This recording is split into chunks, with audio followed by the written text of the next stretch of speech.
Hi, everyone. Welcome back to Lisa's Love and Light. How was your guys' weekend? Did you have a great weekend? Finally, I was able to get some rest.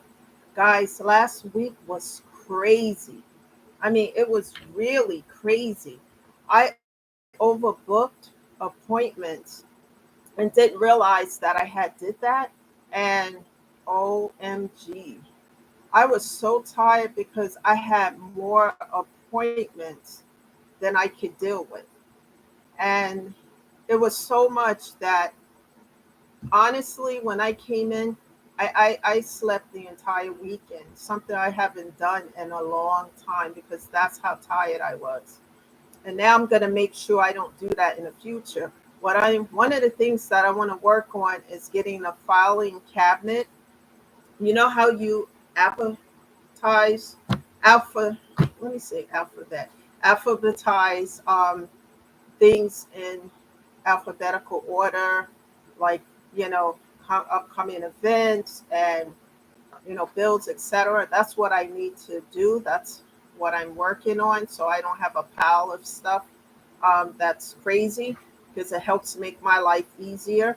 And I was supposed to be working on that last week, but with all the appointments that are overbooked, and I had to keep them because I couldn't. I tried to move some things around, but um, the parties involved couldn't move things around, so I had to, since I already committed to it, I had to move forward. Um, anyway, with that being said, I'm just being very careful now to look at what I have on my um, schedule for the week to make sure I don't overbook so that that doesn't happen again. That's one of the reasons why I couldn't be here on Wednesday, I believe it was. No, it was Thursday, I believe, because it was so late when I got in. There was no way that I could do a video. But I'm here, and like I said, I could never give a time because of my schedule. Sometimes I'll be here early and sometimes later on, depending on what I have going on. But thank you for still being here with me. I see more and more people are watching these videos, so that means a lot to me. I hope that by hearing my personal story and how I am persevering through everything, that it will inspire you guys to do it. Because if I can do this with only the support of God and not support of people, you can do it because none of this is easy. But as I always say on this channel, nothing ventured is nothing gained. So I talk a lot about in the past about how I would just be an overthinker about everything, and I realized being in that space of overthinking, time is ticking. You know that song, time is it's ticking, ticking into the future. Time is keep on going into the future. Well, that's how it was with me with this overthinking. And, I wasn't able to get things done the way I wanted to. So now I just get it done. Okay, this has to be done. I don't feel like doing it, but it's on the list. It's got to get done. I got to get it off my list. And that's how I do it now. And since I've been thinking from a different perspective and doing that, things are working. I'm starting to see the progress of it. And it's not easy, but like I said, nothing venture is nothing gained.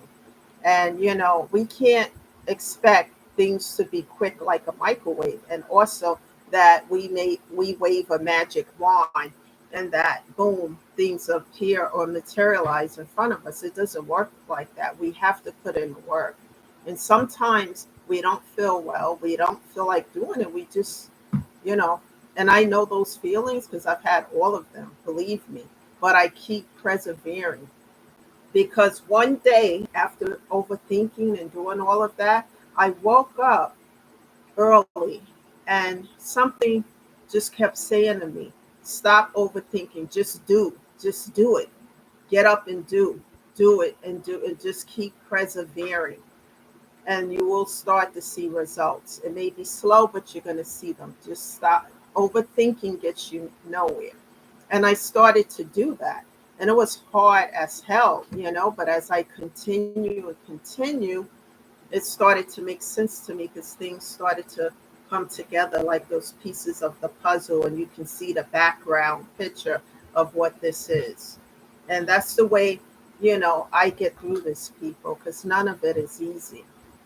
And I hope you guys had a good weekend. And we're here to uplift. Remember to uplift and encourage everyone not to be judgmental.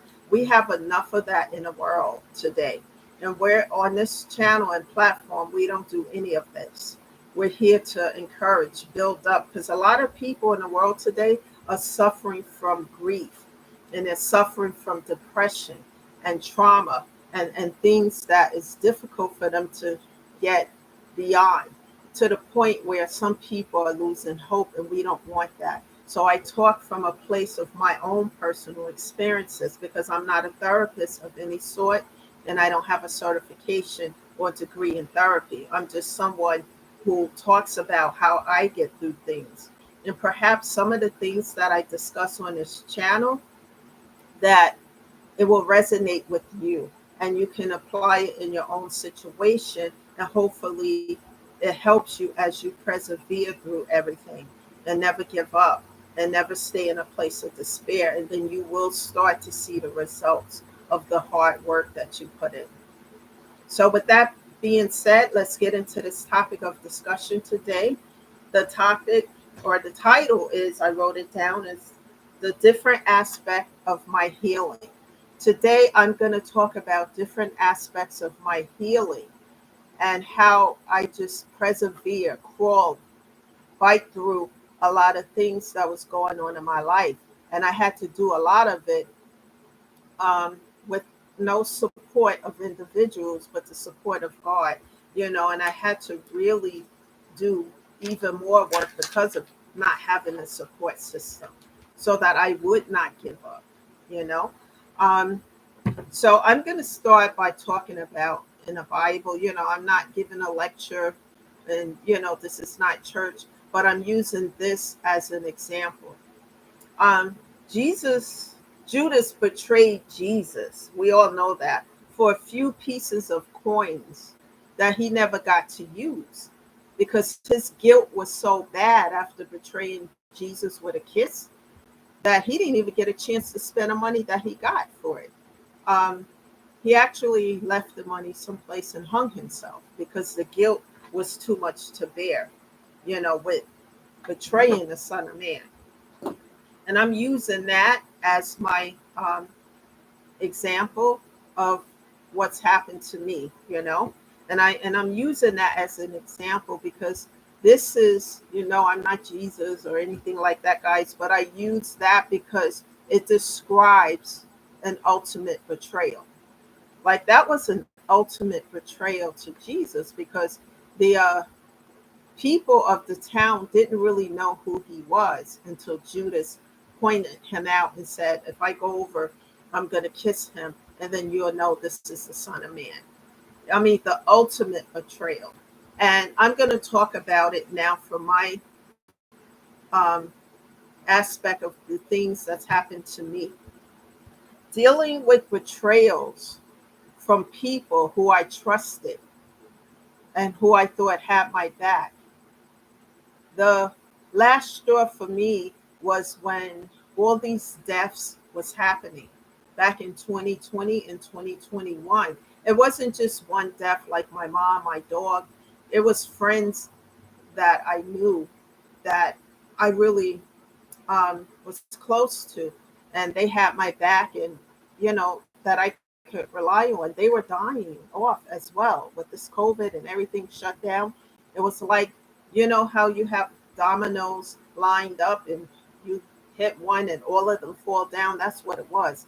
I was just hearing about death after death after death. Once I got through one death, and then, a couple of weeks later, I get a news of another and another and another. And it was just like walls were closing in, and it felt overwhelming. And I didn't have a support system, like a lot of people might have that. And I just, was overwhelmed by it. And I know what it is to be in a place of despair, where you feel like the walls are closing in and you're losing hope. And, I started getting angry and asking God, why Am I going through this? But today I realized I needed to go through some things because the people I had around me didn't have my back. The people who were left, didn't have my back. I thought these people who I talked about and put on a pedestal were my friends and they would be there. And they were not. I thought they would ride this train with me no matter what. And it was not it.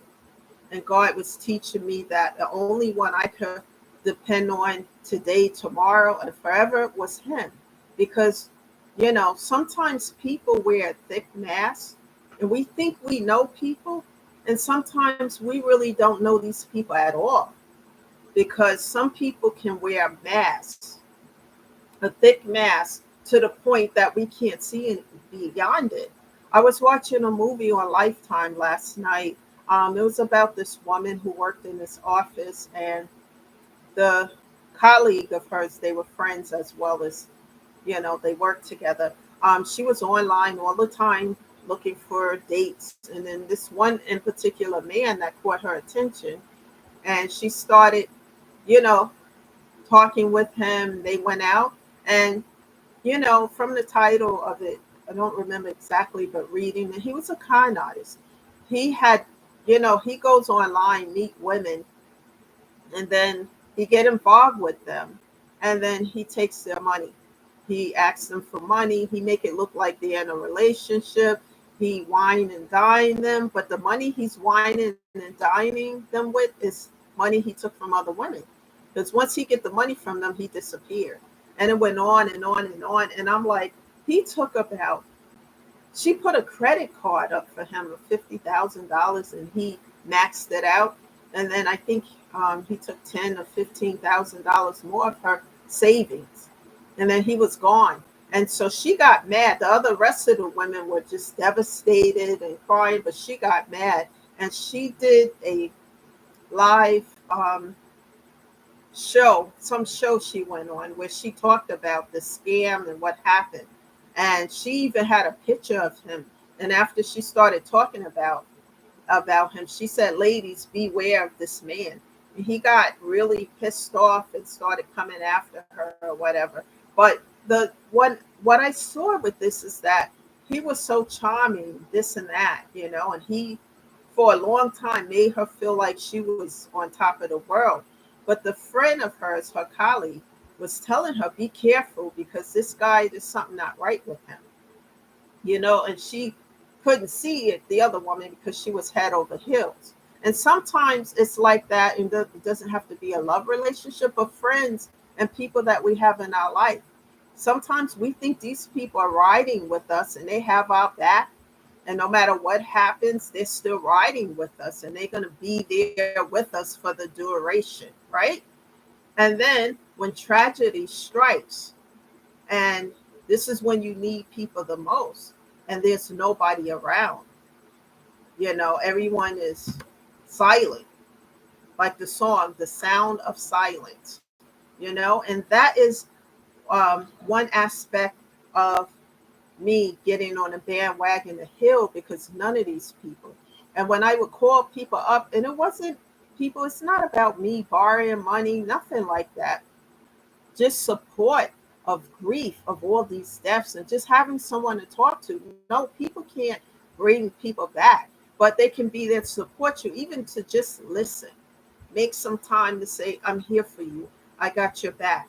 Do you need any food? Do you need me to come over and talk, or can we just talk on the phone? Something like that. And I didn't have any of that because the people who were there, their masks started to come off. And I started to see what was behind this mask, and I didn't like it at all. These people are acting like they were on demon time. Seriously, and I thought these people were my friends. And then I see the real person behind the mask.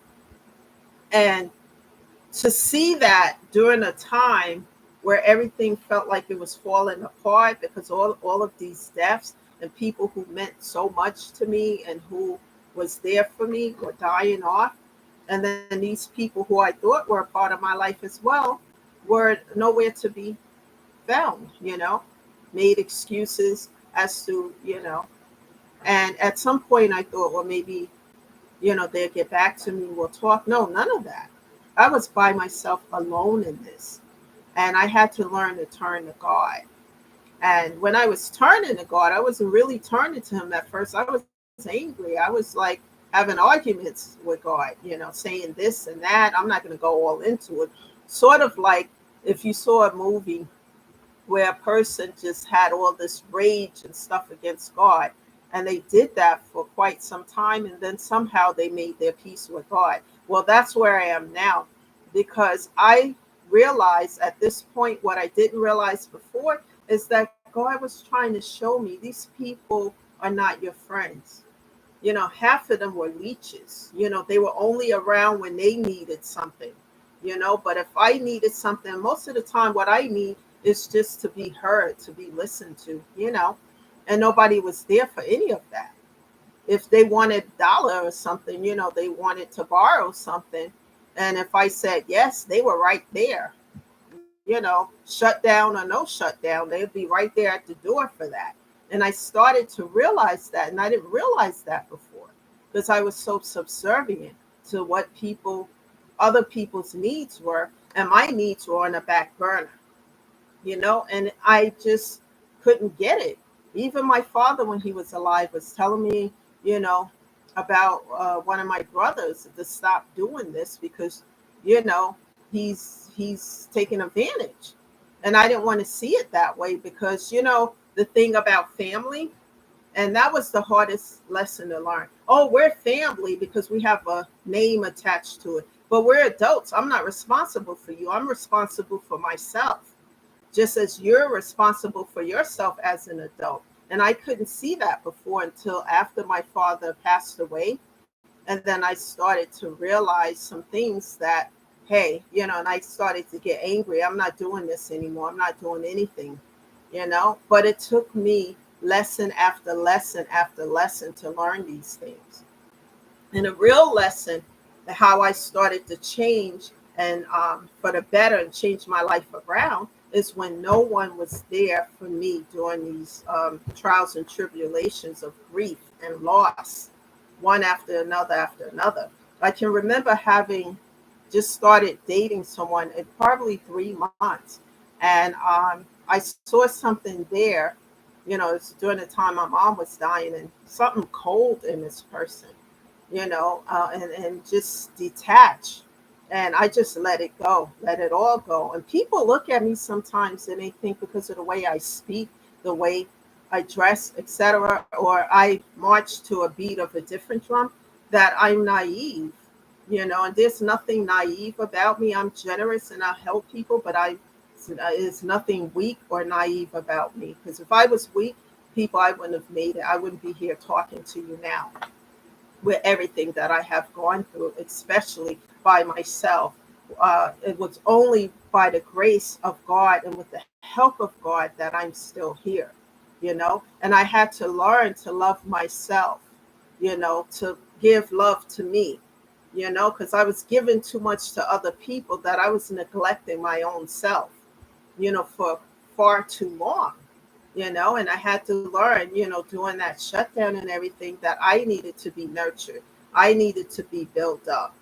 And as I went into prayer with God, asking Him to help me and making vows, if He helped me, A, B, C, and D, and I've been keeping those vows.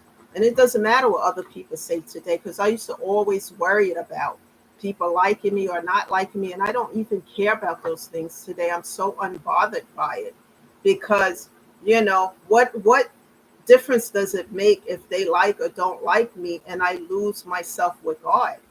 That I lose my relationship and everything with Him, and He's the one to help build me up. It's not worth it. So for me, I am embracing new beginnings. You know, I only want people in my life who are genuine. I don't want fake love, fake anything. People who are genuine people and people who want to uplift and build up, not tear down with toxicity. It's enough of that. I had so much abuse before I started to grow and evolve and heal, that it was a wonder that I could do that. But I had to be sat down so that I could think about my needs and what was important to me. And I had to learn how to do things like, take care of myself. And what I mean by that, not being codependent on anyone, but taking care of myself in a way of, nurturing my inner child, knowing that I am worth it, loving on myself, without being in love with myself, of course, and music and meditation and prayer, and being able to spend time alone sometimes without having the feelings of, oh, nobody loved me or care. When you love yourself, then everything else falls into place. But when you don't love you, how do you expect anybody else to love you? Our physical and mental health is everything. Building that up and taking care of that is a priority. It doesn't matter what other people feel. And they may feel some kind of way because they don't have your um, attention as a priority, because you're giving that attention now to yourself as you should. It's just like if you're sick or not feeling well, you go to a doctor to find out what's wrong so that they can help you so that you can feel better and get better. That's the same as it is with your physical and mental health, because if that's messed up, you can't take care of yourself or anything around you. And if you don't love yourself, how do you expect anybody else to give you love when you don't even love yourself? When you love yourself, you want to self-care. You self-care, and you continue to build yourself up.